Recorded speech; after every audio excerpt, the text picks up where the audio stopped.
Hey, this is Jan from Log Cabin Leather. Today I'm here to share with you my core values. If you don't know who I am, I've been making handmade leather goods since 1977. So again, I'm going to talk to you about what sets my brand apart in a saturated market. Leather workers have been around since the beginning of time, or leather has been around since the beginning of time, and it is a very saturated market. So how I stand out, what makes my products different is what I'm going to talk about today. But before I get started, and again, I started maybe a glitch early because I'm not sure, the technology thing is not my thing. I am trying to record on Facebook, YouTube, and Instagram. So if you're watching this on any one of those platforms, I would really appreciate it if you'd leave a comment. I'm hoping I can see those. Again, the technology and recording like this is very new for me. So I really love if you could leave a comment, tell me where you're from, tell me whether you can hear me, tell me if there's glitches in the past. I know I've recorded entire videos and the audio wasn't working and things like that. So please let me know if you're watching this live. I would appreciate you letting me know any of that kind of stuff. And hopefully I will be able to see it. So again, my name is Jan Hibbard, and I started making handmade leather goods in 1977. My journey really began in February of that year. So during the month of February, I'm going to be telling lots of the creation stories and so forth. I'm a self-taught leather artist, but there were a couple things that really set my products apart in a saturated market. I've tried to be different. Everything I make is made from my own patterns, my own designs for the most part. Again, I'll talk about that a little bit. And so really my products are unique. The two things that most people tell me, again, belts have been my signature line from the very beginning. And the most common comment I get on those is the quality is great. They're built to last. It's the best belt they've ever had. Unfortunately, that hurts me a little bit because they don't need another one very often because it lasts unless they want a different color or things like that. The other comment I get most frequently about my products is that my unique use of color and my attention to detail really sets things apart. And the most comment is, people have never seen anything like this. The detail, the color, they're absolutely amazed. Some of my more recent products, especially, they have to touch them because I really think they're made of like polymer clay because of the colors and things like that.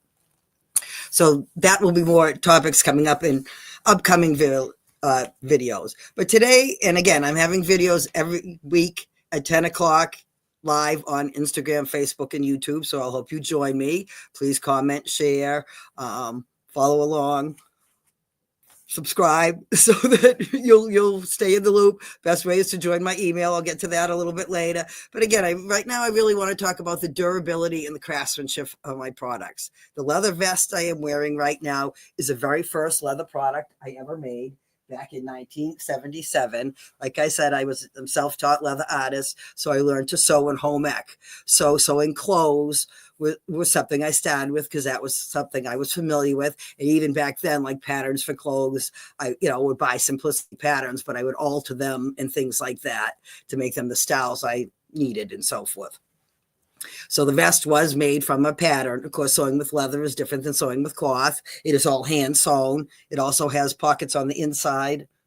So it's kind of reversible and so forth. And still in use, still holding up. This is the very first leather product I ever made, and I still wear it. And it is still holding up. It did have a buckle across the back, which I took off because, it was uncomfortable. But other than that, that was, my choice. The product itself has stayed intact. So, excuse me. So not so long after I made that, I started making this, which was a leather jacket for my husband. Again, completely hand sewn. I did not have a sewing machine when I started. So a real labor of love. Leather jacket, fully lined, was meant for him to use on his motorcycle. But after making things like this, I discovered, I had discovered some of the carving tools and stuff like this, and I realized clothing was not the way I wanted to go. That did not inspire me creatively and things like that. So once I discovered the carving tools and things like that, I wanted to create more pictures on leather.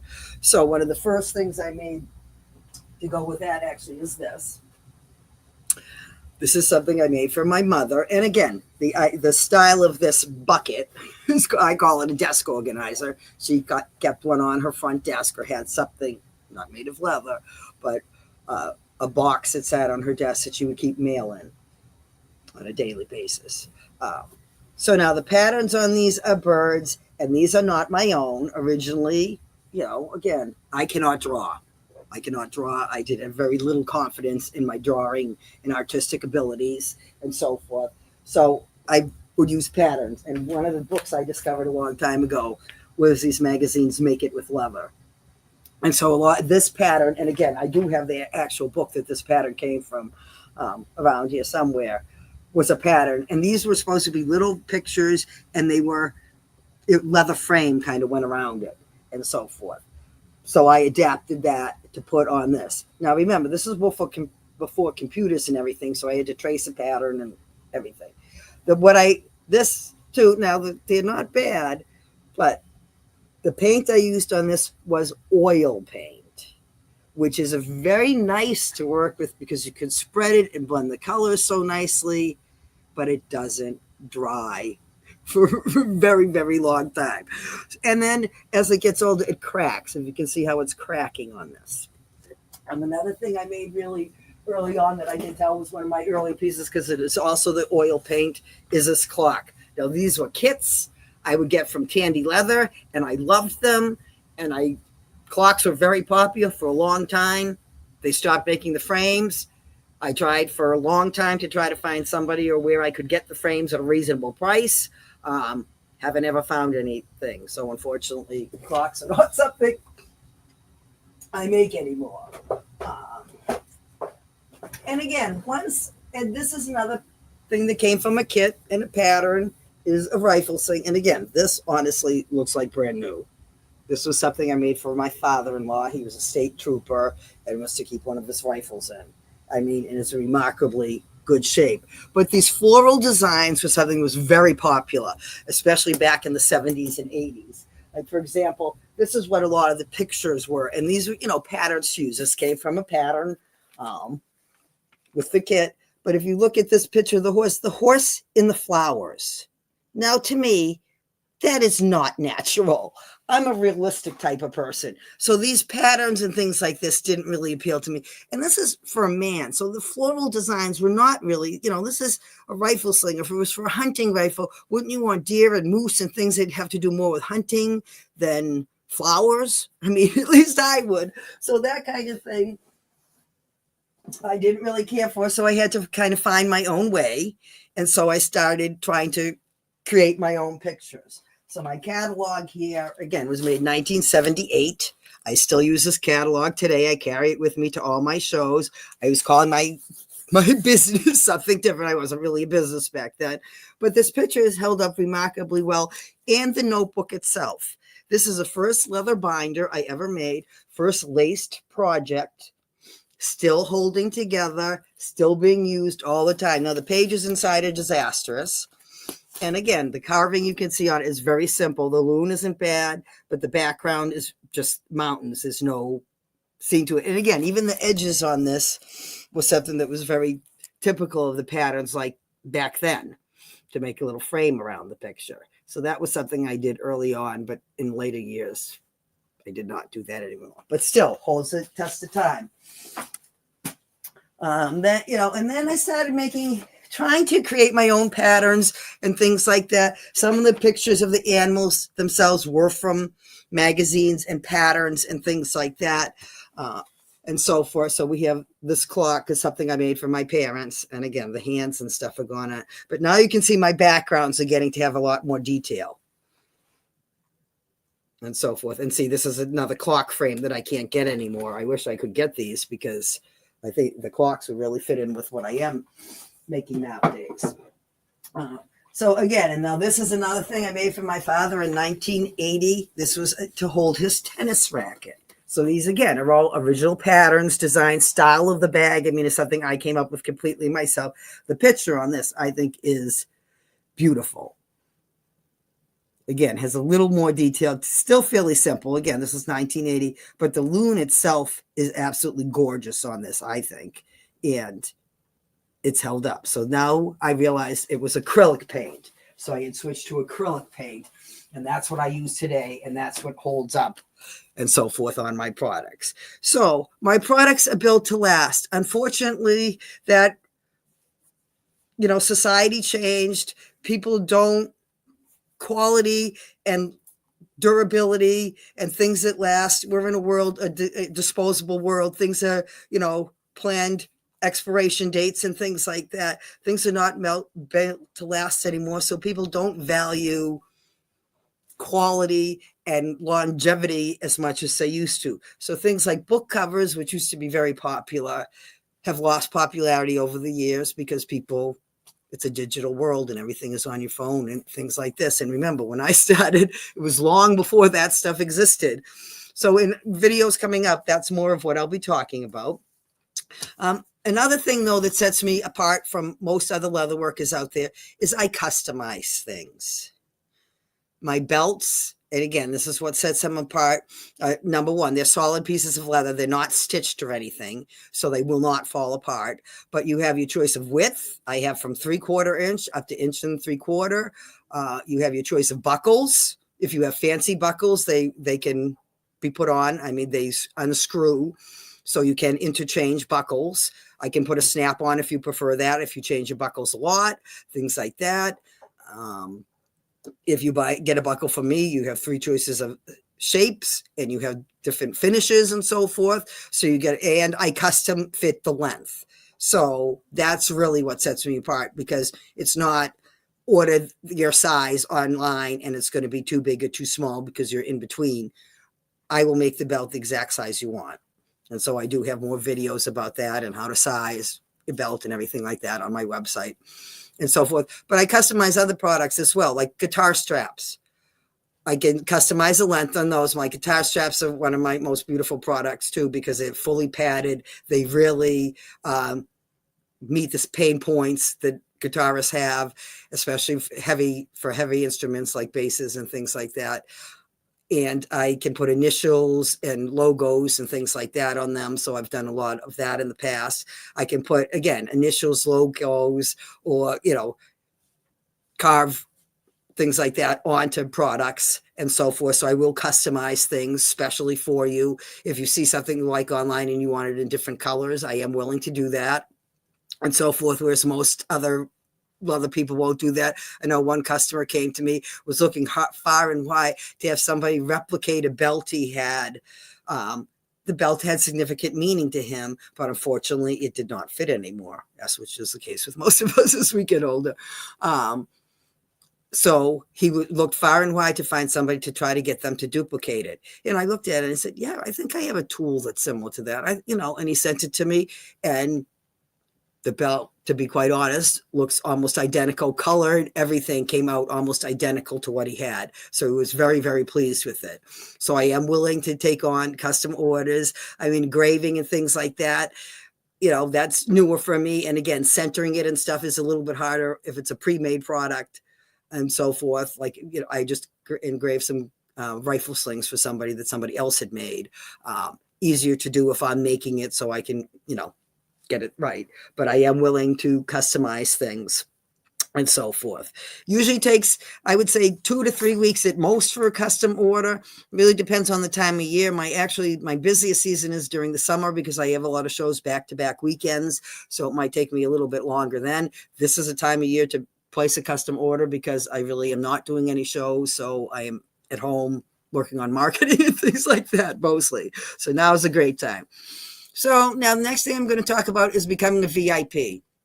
If you join my email list, you'll get access to these videos. You get reminders, emails, but you'll also get the video, recorded video thereafter in case you missed it, things like that. But my VIPs also get early bird access to sales and product launches. They get special discounts, sometimes free shipping. They get to pre-order limited edition collection. So it will be on hold, reserved for them when the collection launches, things like that. So all different benefits of becoming a VIP. So again, I know on Facebook and YouTube, there's a link below the video. On Instagram, you'll have to look in the bio to become a VIP. You can also look on my website, logcabinleatherbyjan.com, and right on the homepage, if you scroll down a little bit, you'll see a link to join up and become a VIP. So I really encourage you to do that. If not, I really hope you will like or share this video. Share it with friends that you think might be interested. It is very hard for a small business to grow, and every little bit helps. So any encouragement and things like that, especially the comments and things, really help the reach. So I would really appreciate that. Thank you. Okay, next I'm going to talk about some upcoming events I have. Each month I have kind of a special thing going on. And so this month, during the month of January, I'm having a retirement sale. Again, a lot of the products I've made over the last 4.5 decades are not as popular anymore. The digital world and everything on phones, and like people don't use photo albums anymore. Everything is kept on your phone. So certain product lines are being discontinued so that I can make new products that are more in line and different things like that. So on January 23rd, I'm having a retirement sale. I'll be retiring certain products. The last of my book covers are going. I have a couple of things that are carved, and one desk organizer, one checkbook cover, a few things. And once those are gone, they're gone. So the retirement sale is on, again, January 23rd. That is a Thursday, a live video at 10 o'clock, just like this one here in all three places. And again, I was really sad. I'm really sad to see some of these things, like the book covers and my checkbook covers, are some of the most beautiful things I think I've ever made. Not so popular anymore. So for a while, I kind of lost my way. It's, I didn't like making things and again, some of the things I retired are things I started making, trying to get back into things, but they're not really things that gives me the passion that I love to make and so forth. So I kind of lost my direction for a little bit.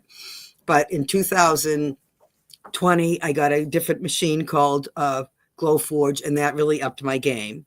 So that will be something actually that will be coming up in March. In February, I'm celebrating 48 years of doing leather work. Like I said, this vest is the first thing I made.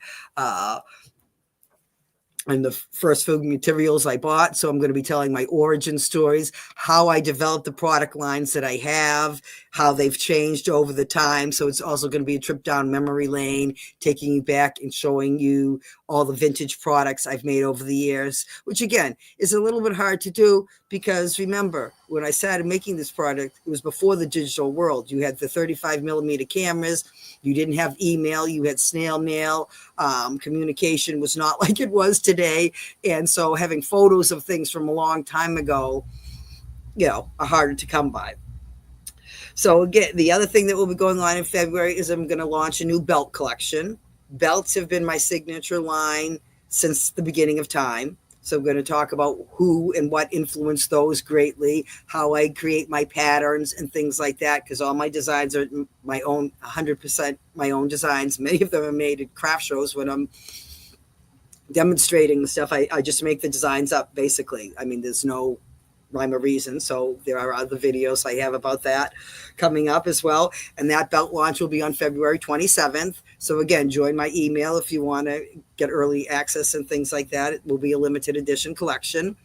And then in March, I'm talking about my Glowforge. It was my laser cutter engraver that really changed my outlook on things and helped me to regain my passion once again for painting and carving leather. It took a little bit, but again, I really got that passion back, and I'm making some very unique products and things that I think you like. So that is coming up in March, and I will also have a giveaway going on in March, and so more details of that will be coming. So again, join that email so you can find out what's happening. And pretty much that's going to wrap it up for now. I mean, again, it's been a long road.